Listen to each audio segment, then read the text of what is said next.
এটা কিন্তু phase main line আর এটা মেন লাইন নিউট্রাল। আর একটা কাট আউট এখানে একটা উপরেও দিতে পারেন মেন লাইন বা নিচেও দিতে পারেন। আমরা নিচে মেন লাইন দিলাম, এখানে একটা হোল্ডার কানেকশন করব। এনে একটা হোল্ডার কানেকশন, এটা এনে কাটরটা ঢুকাবেন, এনতে সাপ্লাই এনে একটা কানেকশন আসবে। আসার পর আবার এখানে একটা নিউট্রাল আছে, নিউট্রাল ফিরে আসার পর আর এখানে মেন লাইনে একটা নিউট্রাল থাকে। এই নিউট্রালটা সরাসরি এনে একটা ডাইরেক্ট করে দেবেন, এনে জোড়া দিয়ে দেবেন। আসসালামু আলাইকুম। এখন একটা সিঙ্গেল কাট আউট দিয়ে কীভাবে একটা লাইট জ্বালাবেন, কাট আউট দিলে একটা লাইট জ্বালাবেন, এটা কিভাবে কানেকশন করতে হবেন, কিভাবে লাগাবেন এটা দেখাবো। এটা একটা সিঙ্গেল ব্রেকারে সিঙ্গেল কাট আউট ফিউজ। আর এটা এনতে একটা শর্ট করা লাগবে, যে এনতে একটা নাট নিয়ে তবে এনে একটা শর্ট করা লাগবে।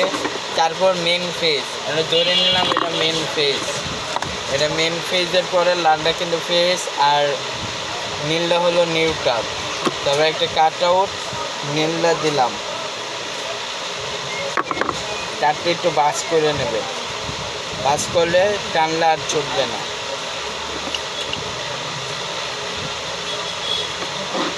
এই যে এইভাবে ঢুকাইবেন, তারপর টাইটটা দেবেন। নষ্ট কাট আউট আমরা বোঝানোর ক্ষেত্রে আমরা করতেছি, এটা নতুন না, এটা নষ্ট, আর আমরা বোঝানোর ক্ষেত্রে করতেছি। এটার ফেজ এখন এখানে একটা পয়েন্টের তার, এই যে এখানে একটা পয়েন্টের তার, এটা ধরে নিলাম ফেজ। দূরত্ব দিলাম লাইটের তার, একটা দিলে সমস্যা নাই, দূরত্ব একটা দিলে সমস্যা নাই। তারপরে এটা ফেজ পয়েন্টের তার লাইটের,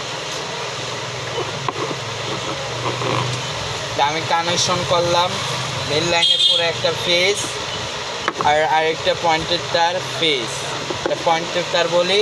তারপরে সবসময় সিঙ্গেল ব্রেকারে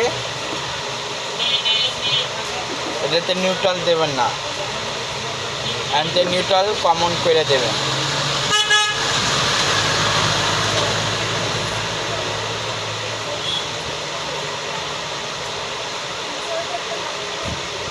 এই যে আমি কমন করে ফেলেছি। তারপর এটা মেন লাইন, আর এই যে আর এন দিয়া শর্ট করে নেবেন। এনতে দিলাম একটা শর্ট করে, নিচে দিলাম ফেস থাকবে, একটা শর্টটা করলে উপর আবার ফেস উঠে যাবে। এখন আমরা এই কাট আউটটা লাগাবো, দেখেন এনতে লেগে দেবেন, লাগাই দেবেন। এই যে লেগে গেল। তারপর এই যে হোল্ডার, আমরা একটা লাইট নিলাম, এটা কিভাবে ইয়ে করবেন, এই নিউট্রাল সবসময় কারেন্ট থাকবে। আর একটা ফেজ উপরেও দিতে পারেন বা নিচেও দিতে পারেন, একটা দিলে চলে। তারপর লাইনটা দেব, লাইনটা দেওয়ার পর এই লাইটটা জ্বলছে, লাইটটা জ্বলার পর এই যে আবার খুললেন, এই যে আবার বন্ধ হয়ে গেছে, আবার এই যে লাগাইবেন, এই যে লাগাই গেছে। আসসালামু আলাইকুম।